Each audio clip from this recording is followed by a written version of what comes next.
Olá pessoal, sejam muito bem-vindos ao canal de Mimoso para o Mundo. Eu espero que vocês estejam gostando, que vocês deem os seus likes, que se inscrevam no canal. Espero não estar cansando vocês. Então eu vou continuar a minha história.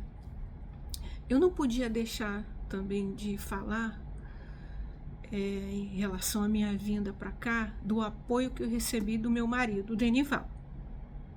Porque muitos de vocês estão me chamando de guerreira, mas essa pessoa, meu marido, que é uma pessoa muito especial, que se não fosse ele, eu não teria conseguido. Então, na verdade, eu acho que o guerreiro foi mesmo ele.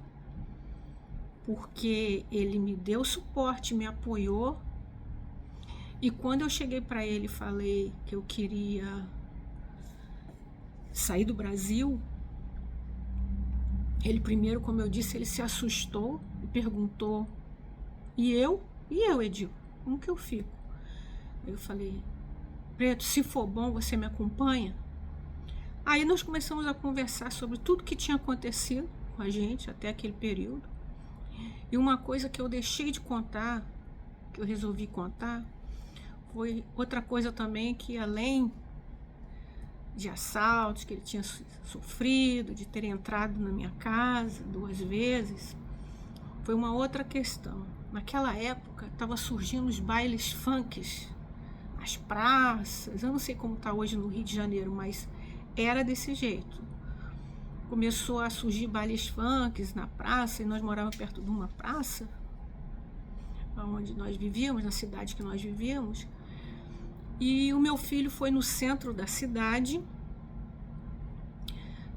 pegou o ônibus, ele costumava sentar na parte de trás do ônibus, e ele chegou pra gente e nos contou que sentiu alguma coisa na cintura dele, e ele, quando olhou, era um rapaz que colocou um revólver na cintura dele e perguntou se ele morava naquele bairro, e ele disse não. Graças a Deus que Diego teve lembrou nessa hora, ou inventou essa história na hora que não morava ali. Ele perguntou: você mora aqui? O Diego disse não. O que você está fazendo aqui? O Diego disse: eu vim visitar minha namorada, que ela mora aqui. E você mora onde? Eu moro do outro lado da cidade.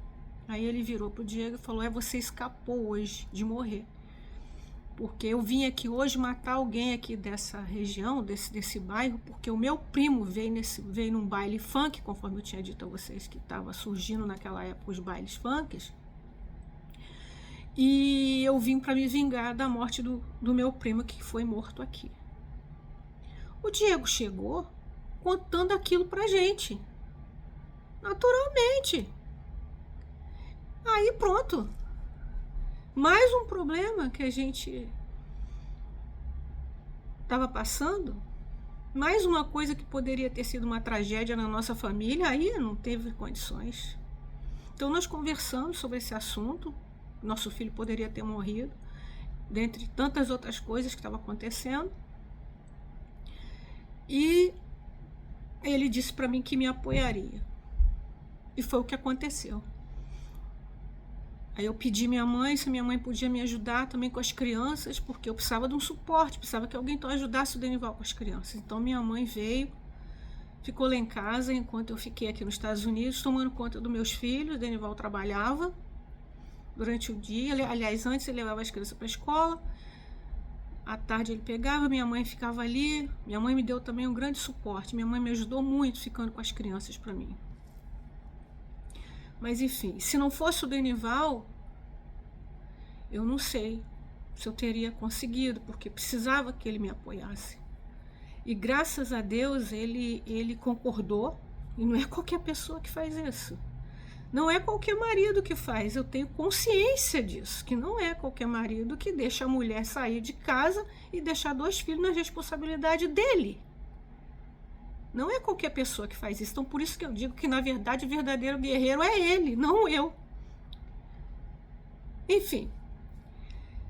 E ele ficou ali com as crianças até o meu regresso pro Brasil. e para mim trazer as novidades que eu traria daqui dos Estados Unidos para ele, contar o que acontecia aqui. E assim foi. E ele diz para mim, até hoje ele fala, que foi a melhor escolha que eu fiz, que foi a melhor coisa que eu fiz. E ele disse para mim: Edilva, se eu dissesse para você que você não ia, você iria de qualquer jeito, que eu te conheço, você iria. Então eu tinha que te dar o suporte, porque você iria. E eu digo a verdade para vocês. Se ele dissesse para mim que não me apoiaria, eu viria de qualquer jeito, porque eu estava decidida. Se ele dissesse para mim que eu não poderia vir, eu ia vir de qualquer jeito. Ele tinha razão quando ele pensou dessa forma. Se ele dissesse para mim não vir, eu viria. E se ele dissesse que não, eu diria: olha, eu vou. E se você não quiser me acompanhar, eu volto para pegar meus filhos. Mas aqui eu não vou ficar. Não vou ficar mais. E assim foi. Eu vim e depois regressei, contei para ele tudo que eu tinha visto aqui nesse período que eu fiquei. E ele me disse: então, eu vou pedir licença da empresa 2 anos, mas eu te digo que se a gente não conseguir se legalizar nesse período, nós vamos voltar para casa, nós vamos voltar para o Brasil, porque eu não quero ficar ilegal nos Estados Unidos, porque a vida do ilegal é uma vida clandestina. Ele disse isso para mim. E é verdade, né? A vida do ilegal é uma vida clandestina. Você não tem tantos direitos, né? Não tem tantos direitos. Então, viver na ilegalidade, na clandestinidade, é muito complicado. E você tem que pensar bem. Porque as pessoas, elas costumam contar só o lado bom da história, mas não contam o outro lado. Então, nós já tivemos grandes experiências aqui, que foi a mão de Deus que nos sustentou. Foi a mão de Deus.